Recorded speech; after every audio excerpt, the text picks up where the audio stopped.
பேனால கையெழுத்து போட்டு மக்களோட தலையெழுத்தை மாத்தின பல தலைவர்கள் இருந்த இந்த தமிழ்நாட்டில் எழுதாத பேனாவை 80 கோடி ரூபாயில ஒரு பிரோஜனம் இல்லாம நடுக்கடல்ல வைக்கணும் அப்படின்ட்டு யோசிக்கிற முதல்வர் ஸ்டாலின் மாதிரி ஆட்களும் இங்க இருக்க தானே செய்யறாங்க.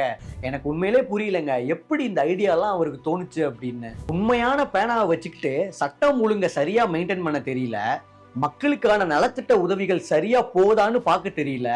ஆனா உங்களுக்கு கடலுக்கு நடுவுல பேனா சிலை கேக்குது.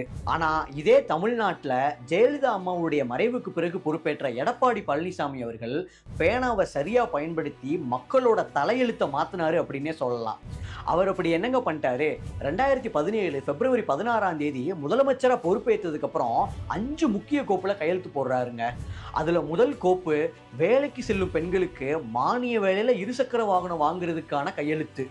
2வது கோப்பு மீனவர்களுக்கு வீடு கட்டி கொடுக்கிறதுக்கான கையெழுத்து.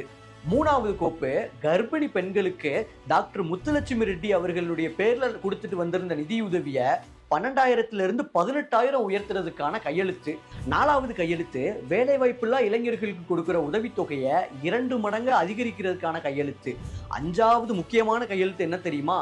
படிப்படியா தமிழ்நாட்டில் மதுவிலக்கு அமல்படுத்தப்படும் சொல்லிட்டு அம்மாவுடைய தேர்தல் வாக்குறுதியை நிறைவேற்றுற விதமா 500 மதுக்கடைகளை க்ளோஸ் பண்றாருங்க.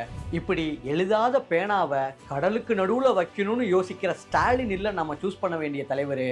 பதிலா தன்னுடைய கையெழுத்து மூலமா தமிழ்நாடு மக்களை இன்னைக்கும் வாழ வச்சிட்டு இருக்கிற எடப்பாடி பழனிசாமி தான் இந்த தேர்தலில் நாம சூஸ் பண்ண வேண்டிய தலைவர்.